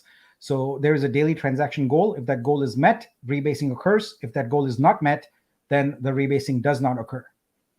And I think this question is kind of in that lines too. Is there something you want to comment on this one? Well, it's implicit in there. The whole point of rebasing is inflation of Vitru. There is no deflation. It's only inflation. So as performance goes up, the rebase number multiples keep getting hit, and the number of Vitrus held in everyone's wallet goes up. So there are no new Vitrus being created. It's whatever is there. It's a compound interest. Through compound interest, it's growing. Okay. Nick, where do you discuss Vitruveo with artists? This way, community artists can begin commingling and networking. So I'm where everyone is on for NFT art, which is Twitter. I'm there all the time. I do spaces, and pretty much Twitter is it. So if you follow me, and just warn you that I'm not just tweeting about art. I'm tweeting about my whole life. My whole life is up there on Twitter. So you can also follow Artpacks, Artpacks.io. We have a lot going on there. You can follow Fur. She's got a great Twitter presence, and all our we are all in Discord, and you can also find us there. But in terms of the general art community, it's mostly on Discord. I'm sorry, X. Yes, Nick, I shouldn't have to tell you that. That's sorry. Uh-oh. Okay. Crazy Diamond has another question. Where can I apply to get my artwork included in the booster packs? Yeah, so Fur is doing a call for artists right now. So I would ping her. She's on Discord and get the information, but we'll publish it also. Okay. So this one is why did they choose to go with the creators protocol versus any other type of protocol? Thanks. Well, who's they? Yeah. It's we. Yeah. Well, I presented the idea because I understood that it is a big problem in the space, and as an entrepreneur, I have learned that if you work on solving a problem that requires a painkiller versus a vitamin, your chances of success are much higher. This requires a painkiller. That's us, and so it's an opportunity that's there that is not being solved by anyone else. So we have the option to get on there. I don't know of any other type of protocol. If you can suggest something, Paul. For me, I'm on this path now, but for this community, I think we are too far down the path at this point to steer. But but there were no other options presented. All right. So Aurora Bitcoin, I'm going to read this, but I'm probably going to get it wrong. I have 2,500 Vitru and I buy 25 boosters. I have now in my wallet 5,000 Vitru and a boosting of plus 2.5%. The first month my vesting is on my full wallet, therefore 5,000 times 2.75%. 2.5 plus 0.025 equals 137.50 Vitru. So, sounds about right. And the follow up is that correct? Well, that math is pretty detailed, so I don't know. I'd have to actually look at it and go down, but hope maybe Nick can come up with it real quick. That math is right. It is right. Yeah. Now keep in mind that that 137.5 is going to rebase, and those rebase tokens are available. Okay, I got another comment that the question that was presented was in reference to the July and August costs that were on Nick's list of expenses. Will there be a breakdown of those costs at all? It was just unpaid, like payroll, basically, people's salaries that had not been paid. So just made sure that everyone got paid. That's it. Okay. Will the DAO be formed before Genesis? Will the DAO be formed before Genesis? No, because we want to launch mainnet RC1 ASAP, and I don't know how long it's going to take us to get the vote done, and get the incorporation done, etc. So, no, we'll already be active.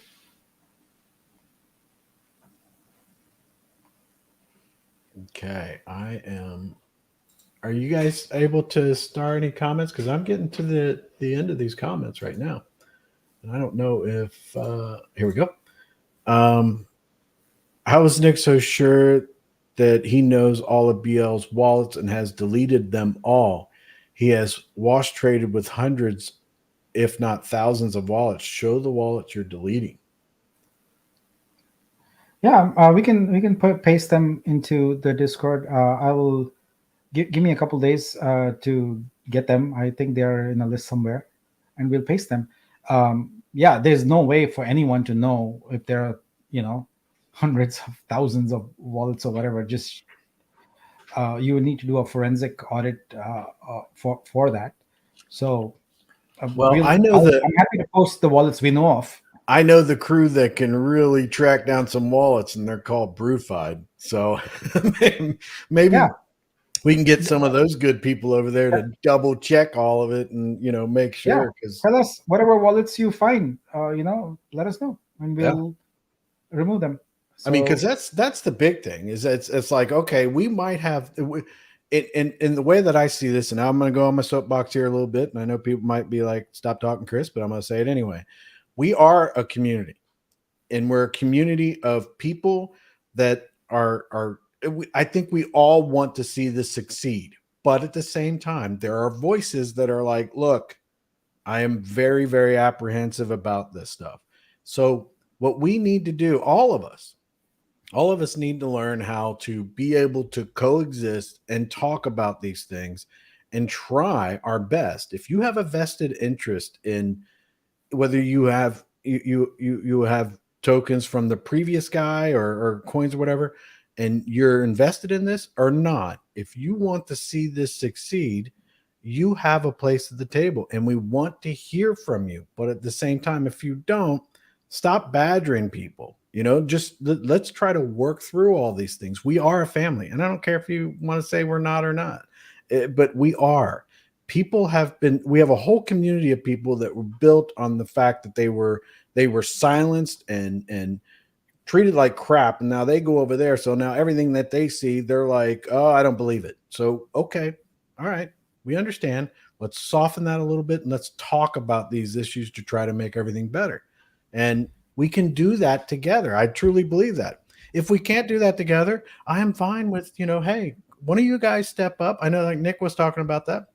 One of you guys step up and I'll go back to playing video games. I got no problem playing video games. I love playing video games. But if you want to come here, let's all do everything we possibly can to try to make this better. Period. For everybody. Yeah, for the most part, a lot of these things people go like, why don't you do this? Why don't you do that? A lot of those things they could be doing themselves, and just like there's nothing stopping them from doing certain things. Like, for example, if someone has a list of wallets that they have found through forensic analysis or whatever, let's see them, Okay. All right. Next question here is Nick. You say the gas fees will not make nodes money. Understood. What happens if there aren't many ways of changing fees on our blockchain? What do you plan to do here as projects like VDAT, therefore crucial? Well, I can only speak to what we're going to do at the protocol level because that's our relationship with the validators. And so we presented a pretty decent package of incentive tokens and a rev share for them. My goal is to make sure that they are whole, and on top of that, make a profit. So we've got that covered via the fees for the asset consignment. Now, to the extent others want to offer incentives or whatever, that's up to them. Projects always welcome. I don't know what you would have the validators do.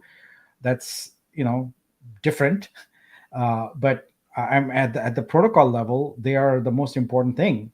So I'm going to make sure that whatever incentive programs we come up with are successful, and any rev share programs, I'll keep open the levers to make sure that if they're not delivering, we change the share, etc., so people get the income that they need. I don't know what this comment comes from, but it says it seems like the questions to Nick are being vetted. I don't know, man. I'm bringing up the questions that are starred here, talking about them. This is community. I think I brought up quite a few questions that and only softball questions. I don't know, man. You might want to go back and check the whole thing. So, well, I would say that what's the issue? We are now at a point where we are building up and moving forward. Bring up questions relevant to that. I am done talking about the past. I have no interest in that. I am moving forward. Exactly at what point is vesting going to start counting? When we turn on the mainnet RC1. Okay, so here we go. So if this is a family, stop ignoring questions you don't like. I don't know what question. I'm completely open. I'm completely open to whatever questions that we have, and I will bring it up.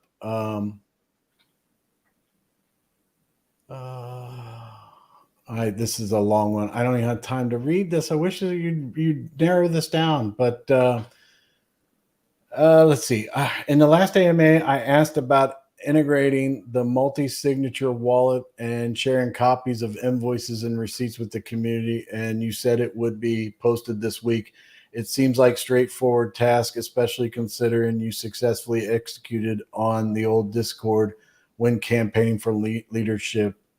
I guess it's back to, I think that there's growing people in the community are wanting to know, previous to right now, I know maybe going forward, but previous to right now, some receipts and stuff like that as to what has been spent and where things are. I don't have any of that. I have basically the multi-sig, which had, some 360 odd K in it. That's the runway we have. Most of it is just pay for people and contractors. I don't know. What do people want? Like a Google Workspace receipt? Yeah, I mean, I don't know if like the transaction codes or anything like that. I mean, anything that would show that they understand and stuff like that. Yeah, sure. I mean, the point of presenting a report today is so you can see the numbers. You can see that, like, folks, we're talking about a very short window of time here and a small amount of capital here.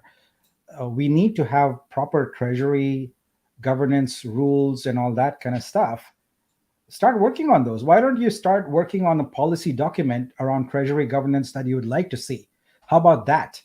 And we make that part of our DAO governance policies, instead of this right now, we're like, it's like 90%, maybe more than that, 95% is just salaries, So now, is this something that could be delegated to a few the different council members or something like that? Where would this be on the council, like the receipts for what the DAO would spend? And I'm just talking like going forward as like who that point of contact would be. So within the strategy council, we have a governance team, and the governance team's responsibility would be to come up with the DAO governance charter.